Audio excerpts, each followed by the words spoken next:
Shalom, selamat hari Minggu, selamat beribadah buat kita semua. Pada hari ini saya mau share mengenai sepakat dengan Tuhan.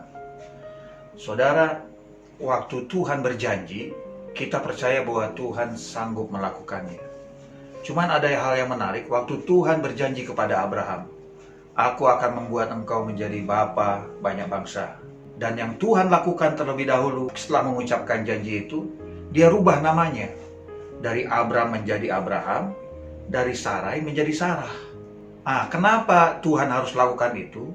Supaya Abraham belajar untuk sepakat dengan Tuhan. Amin. Jadi saudara, kenapa penting kita sepakat dengan Tuhan? Karena ada yang mengatakan waktu kita dua orang sepakat itu, maka itu akan jadi. Jadi janji Tuhan dalam hidup kita di dalam 2 Korintus pasal 1 adalah ya. Jadi jawaban Tuhan buat setiap kerinduan kita adalah ya. Tahu salah satu contoh yang lain adalah waktu Petrus, saudara, melihat Yesus jalan di atas air. Dia meminta sesuatu yang tidak masuk akal. Dan ini juga bukan sesuatu yang rohani. Waktu Petrus melihat Yesus jalan di atas air, permintaan Petrus adalah, "Tuhan, kalau memang itu engkau, suruh aku jalan." Dan Yesus tidak bilang tidak. Jawaban Yesus adalah yes.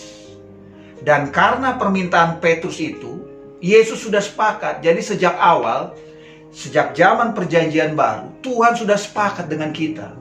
Sehingga di 2 Korintus dikatakan, di dalam Yesus semua adalah ya bagi semua janji Allah. Amin. Sehingga saudara, kenapa ini penting bagi kita? Supaya kita belajar untuk sepakat dengan Tuhan.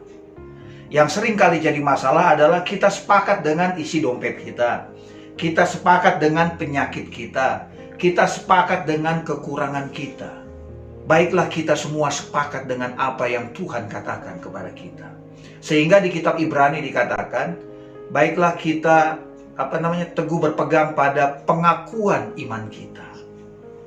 Ya, jangan saudara berubah-ubah pengakuan iman kita, tapi tetap teguh berpegang pada pengakuan iman kita. Kemudian yang menarik juga, Yesus merubah Simon menjadi Petrus. Waktu diubah nama itu, memang Petrus belum langsung berubah, saudara. Arti Petrus adalah batu karang. Tapi karena Tuhan sudah rubah itu, akhirnya apa yang Tuhan katakan kepada hidup Petrus jadi. Amin. Jadi saudara, sehingga orang-orang mungkin bingung, Petrus pun bingung. Saya Simon artinya lalang, kok dipanggil Petrus batu karang, sementara sifatku masih lalang.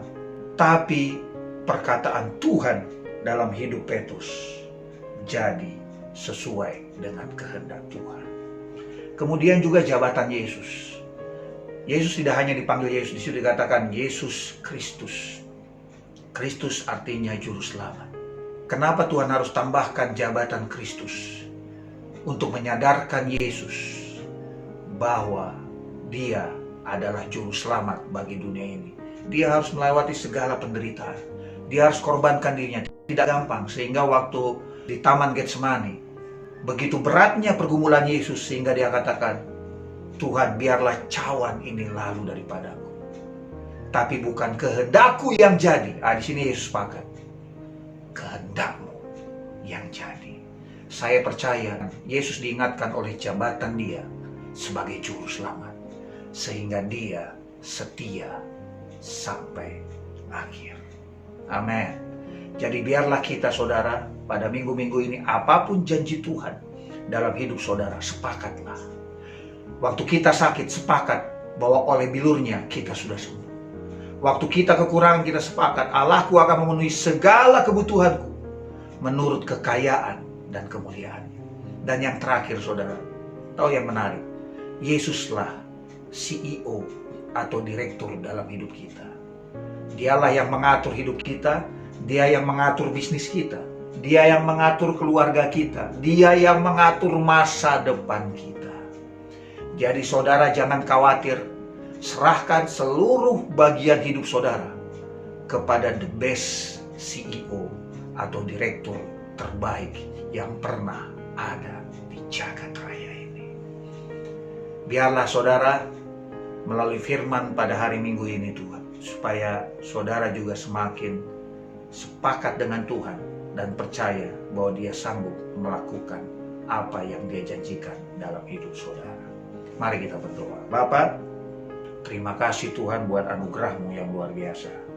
Dan biarlah kami belajar sepakat dengan Engkau Tuhan. Karena di dalam Engkau, semua janji Allah adalah yes. Terima kasih Bapa, dan Engkau adalah CEO terbaik dalam hidup kami. Engkau yang mengatur segala sesuatu dalam hidup kami. Engkau yang mengatur kantong kami, Engkau yang mengatur pekerjaan kami, Engkau yang mengatur bahkan nafas hidup kami. Engkau atur semua Tuhan. Terima kasih Bapa, dan biarlah jemaat yang beribadah di rumah masing-masing mengalami berkat Tuhan yang berkelimpahan. Kalau ada yang sakit, Engkau sembuhkan Tuhan. Kalau ada yang kekurangan, Engkau berikan kelimpahan Tuhan. Kalau ada yang mengalami kesedihan, Engkau berikan sukacita yang luar biasa dalam hidup mereka. Terima kasih Bapa, di dalam nama Yesus. Amin.